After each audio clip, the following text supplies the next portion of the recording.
Traditional ecological knowledge represents the collective knowledge of all the people from a tribal area. That knowledge, the collective knowledge, has come through generations over time, and it's recorded in stories, it's recorded in the landscape as you look at it, and you learn to read the landscape and understand the landscape through that knowledge of place. And it's so in that sense, then it's place-based knowledge that's specific to a specific region. Traditional ecological knowledge is the foreigner's term. We just call it elder knowledge, or just the stuff we know. It's tradition. Actually, it would probably be the closest term, because for us, it's not segregated, siloed, compartmentalized like contemporary foreigner science. It's all together. They're all interconnected. So to us, it's all tradition. Traditional ecological knowledge, or TEK, as we know it, has an interesting definition because it can mean so many different things. It's different depending on the tribe, the location, the type of work or land management projects that are going on. Currently, tribes are sitting down and coming up with definition as we speak.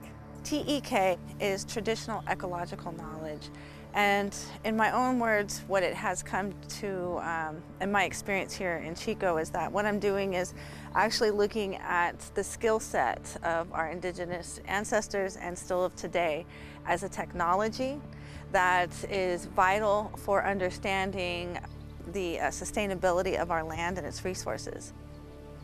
Foreigners came and did their best to eradicate that knowledge, and we're, varying degrees successful, unfortunately. But there were some people who were smart enough, elders who were smart enough to somehow convey it to other people who archived it. There is some knowledge that came through, so we're kind of piecing that jigsaw puzzle back together.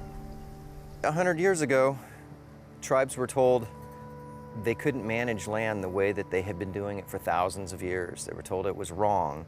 A European idea of how land should be managed was introduced into America, and up until just recently, it was thought that was the way to do it. Miners and settlers that came to this area and dredged and unearthed a bunch of gravel and changed the landscape, that had it been a more reciprocal type of relationship between the settlers and the land, perhaps it would have worked out to a balance. Instead, a lot of settlers came to this area, many got rich, others struck out, so to say, and the land suffered for it.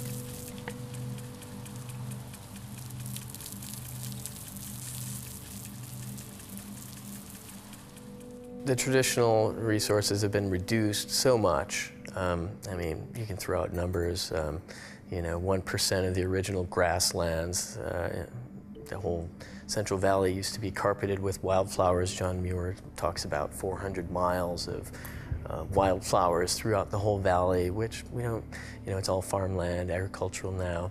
The riparian area is 2%. We built dams everywhere. So we don't have the flooding we used to have. We don't have the vast riparian stretches of that rich ecosystem next to the creek. The violence that's really happening is truly happening now, of extractions, drillings, mining, of peripheral tunnels being put into our rivers. That is a very violent action against our ecological community. Tribal people have always felt this connection to the land, and when that was severed, or all the actions that keep them from doing it, it's had an adverse effect on people, and we've seen it in the history of Native people. If you look at what's happened to the Indigenous community, there's high rates of suicide, alcoholism, depression. There's some very negative impact results because of being removed from the land and being forced into assimilation.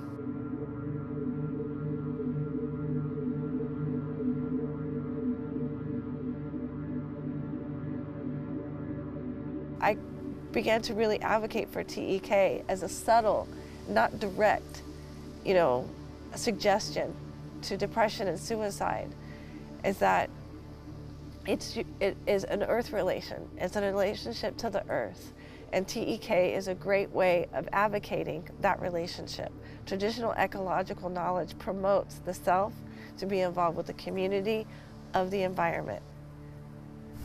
That relationship for us and for most Native people in California is because we all came from this place. We're the very stuff of the earth. And our stories tell us that we're not separate from that.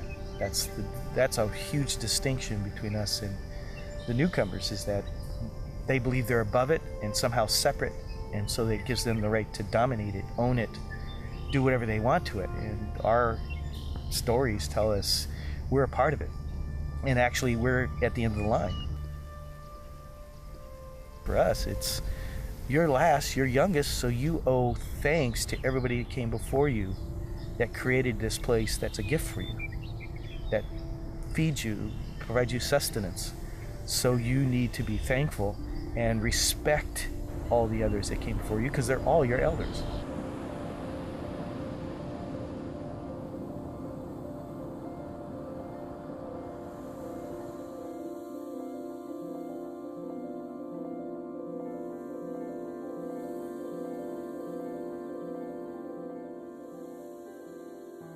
I used to read those stories about, the Native Americans, how they knew how to get places, take a right at the bent tree and, the funny looking rock and all that. And I never really understood that until, I really developed this relationship with Bidwell Park.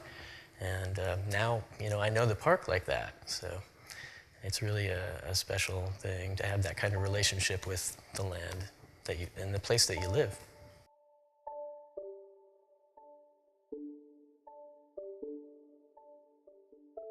The best way to learn about how to raise plants in California then was to ask the question, what did the Indians do?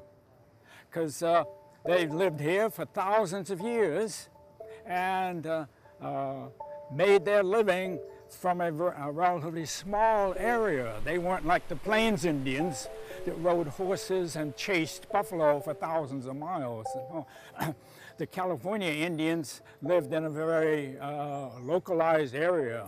So they managed to extract from their 10-mile village site then all the necessary materials for surviving and to develop a culture, to develop an art, to develop crafts, language, music, you name it. They did that all right here, and we can certainly learn a little about how to sustain our life and make it a better life if we pay attention to some of the things they did. The practitioners on the ground were really doing science. They were practicing principles of application and understanding, okay, if I do this, and this is the outcome, then if I do this again, I get the same outcome, then that becomes part of practice. How much experimentation there must have been to get to the point where you knew which plants were the best plants for poison oak. The gum plant worked best for poison oak, and we still sell that stuff in pharmacies. So it's valid. It's a valid thing that is still useful to us. A little worm causes malaria. We call it a protozoan, but nevertheless, it's nothing more than a little creepy crawly worm. And one of the traditional uses of this plant that goes back thousands of years is to cure malaria. And in fact, today, when you take a medicine for malaria, frequently it's been extracted from this plant. This is manzanita. The leaves can be used to make a tea. The tea used with the leaves is used to treat poison oak. A more tasty drink would be boiled from the berries that look like little apples. And these actually are green now, but they turn red. And when they're red, they're sweeter. And so the natives actually use these. They dry out on the stem, and they can be ground up into like a sugar or a sweetener, but also they can be boiled into a tea or an apple cider of sorts. This is milkweed, also known as Indian milkweed. It is probably best known for its use to make cordage. The stalk is really thick, and when it's pulled, it can create fibers that can be woven into cordage, and it provides really strong cordage. Another use for it, though, is that it has milkiness to it, and that can be used to treat sores and wounds.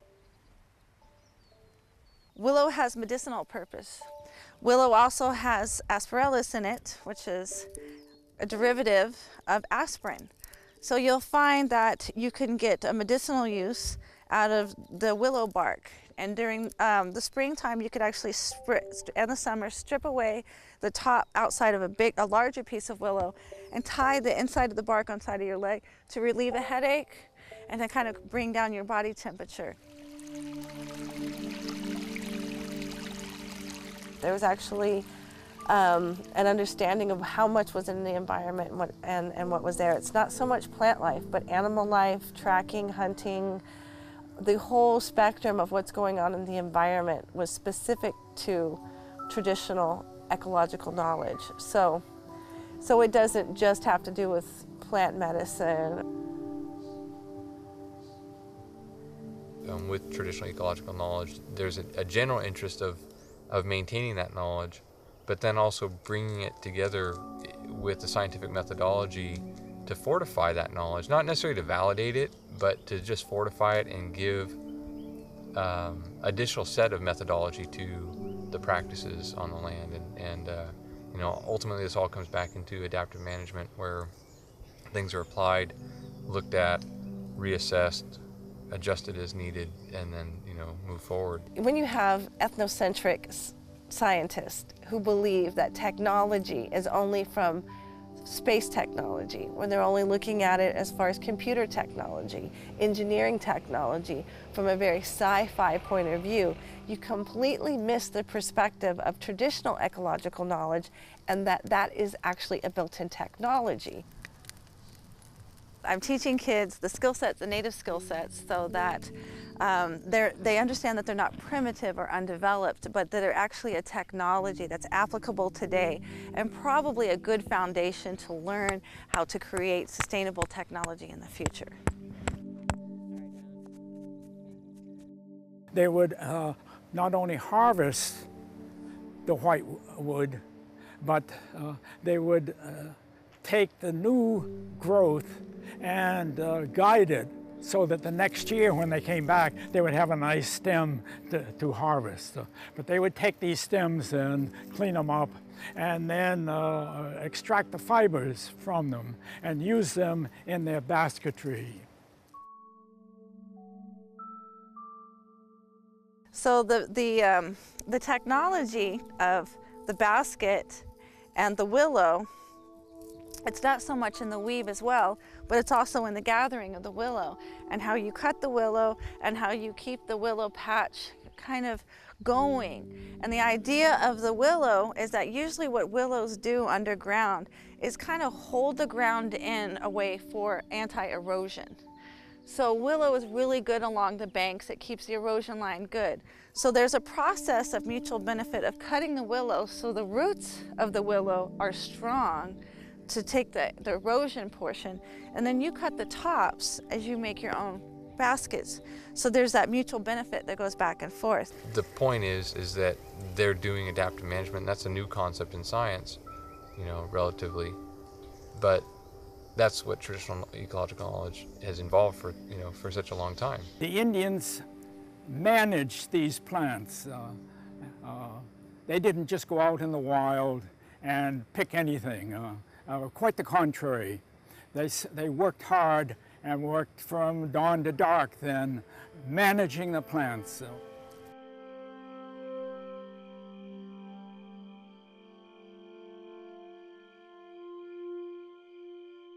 So you can argue on and on about why we should preserve a place, why we should preserve a particular resource.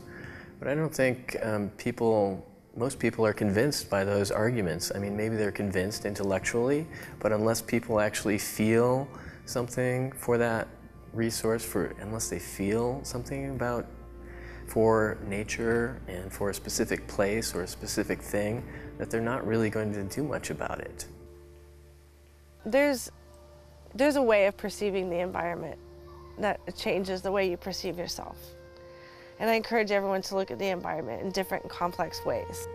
Taking a bus downtown and looking out the window at the sidewalks and the streets, I know that at one time there was a creek, there was a tree, there was a place there that was more organic and less man-made, less concrete.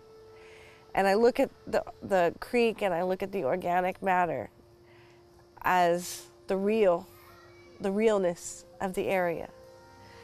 And the dominance that we have over, with urban sprawl, with our cities, it saddens, it breaks my heart. And the only way, I think, that we can't tear down what's already exists, but what we have left, what is left, what we see around us, the beautiful ferns, the tall trees, the beautiful coast that we have in Northern California, they need to be taken care of and tended. And we have to listen to the Indigenous voices in this area that care, and I can't give up, no matter what.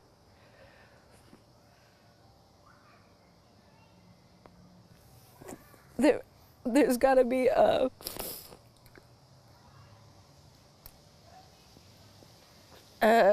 voice from the past that cares, that can see what happened and then fights.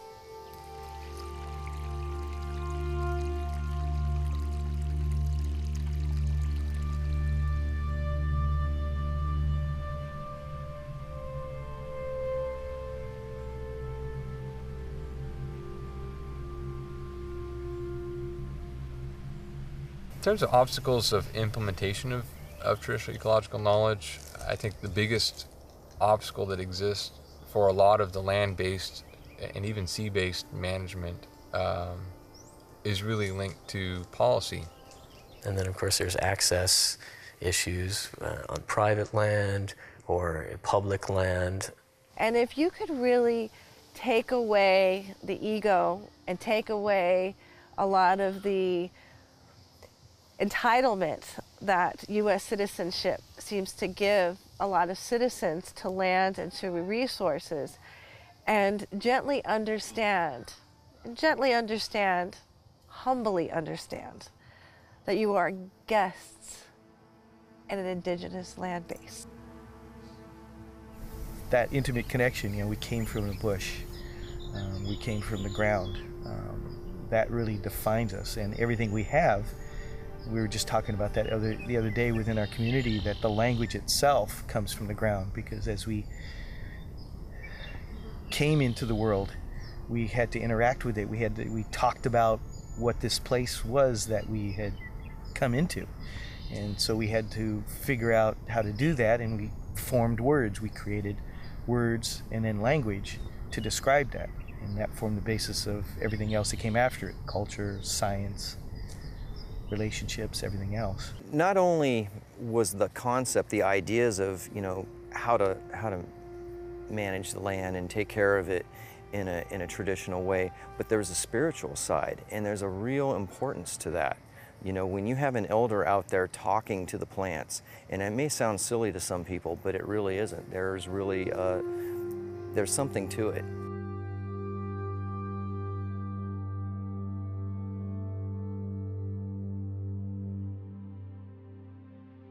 We were talking the other day about the Ocotillo solar project, and it kind of is a glaring example to me of these two different philosophies. And here you have the government, for once, trying to do something that Native people have been doing, trying to connect to the land, trying to take care of the land. But the application of their philosophy almost doesn't allow them to do it in a way that makes sense. Instead of putting solar panels in everybody's house, they're sticking them out in the desert where they have convinced themselves there's nothing there. It's totally barren land. So nobody will care. And then they put it right down on our cultural sites, sacred sites, and our burial sites. You know, being able to go out and set fires, or to be able to go out and do so many of these different activities falls under so many regulations, and depending on whose law you want to abide by, be it traditional law or you know, the public laws of the United States or state or local governments, all of those things come into conflict. You know, all of those traditional laws are based on the land, where the laws that the public laws aren't necessarily based on the land. They're based on somebody else's idea of how we should all behave and act in this world. The green movement symbolizes how the government's always treated us, even though they say we're doing this for your own good. You can benefit too. On the shattered remnants of our culture.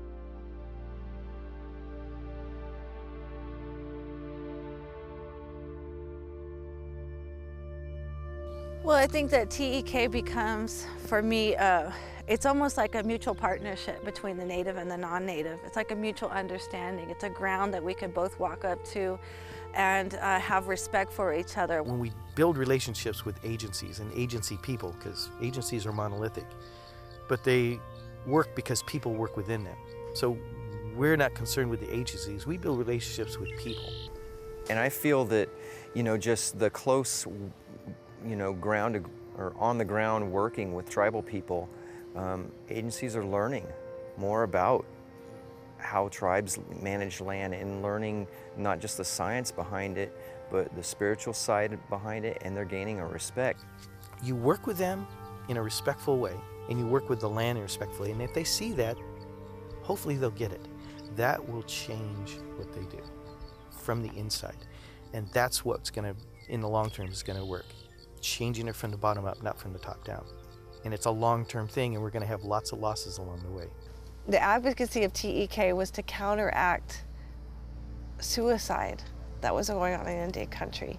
And not only in Indian country, but, you know, as a personal testimony, my own sense of depression and sense of loss and sense of displacement and wanting not to be here anymore at different times in my life, and thinking of different solutions rather than suicide to get to feeling fulfilled.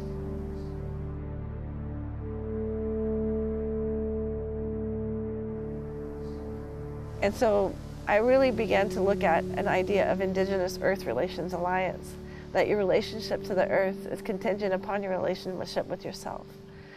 And so I experimented with that through basketry and through tending willow and through having a relationship with plants, and their response to me and my response to self seemed to be quite measurable in my personal happiness, my personal sense of well-being. There's been a lot of talk about regaining our songs, getting our songs back. And, you know, we have lost our language in many ways, and we've lost our songs. But in my heart, I feel there's a healing process taking place now where we may be regaining our songs, they're coming back to us. And I believe that tribes being able to have more hands-on work with land management is a way of getting those songs back.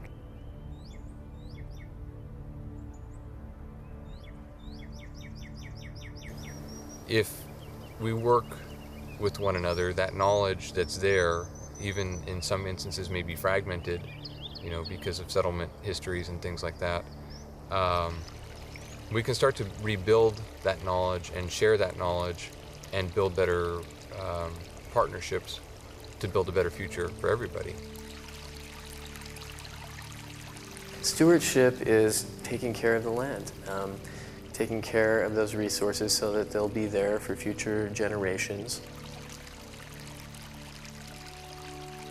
There's been a resurgence of interest then in the way the Indians manage their environment so effectively for many years, and maybe encouraging us to learn how we might remedy some of the awful things we've been doing to the environment.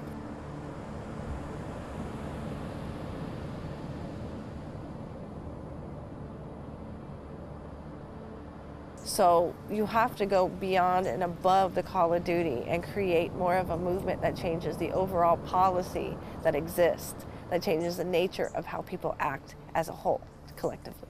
My belief is that if we do what we're supposed to be doing, people will see that, and those who have the capability within themselves to grasp that, to relate to it somehow, they'll get it, and it'll affect what they're doing. It's about being who you're supposed to be and treating the land how it's supposed to be treated.